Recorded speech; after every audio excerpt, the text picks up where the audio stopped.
وهنا كان الاحتكاك والتدخل من محمد منصور. نعم هي ركلة جزاء.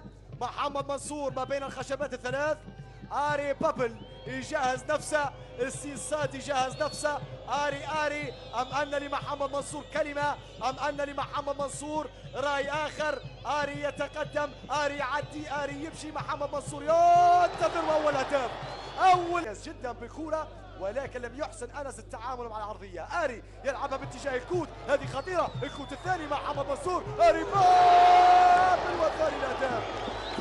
فرج يموه، يلعب كرة باتجاه آري بابل، ما فيش اوفسايد، وصلت لآري. آري يحاول المراوغة، آري يموه، آري يسدد، آري ثالث، آري هاتريك.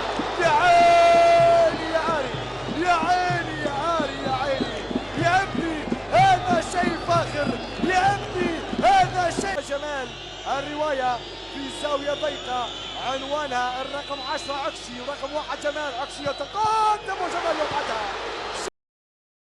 الفرصة للاستشارة، هذه الكرة الأخيرة للاعبي الفريقين بالمساحة القانونية. محمد يتقدم ويحطها في المرمى. هدف أول لفريق الخليج، هدف العودة كسة وصلت لغيظان، عدت لآري. آري يتقدم، آري يتدرج، وقت العرضية، عرضية الفيتوري ورفع الأهداف، رفع الأهداف عن طريق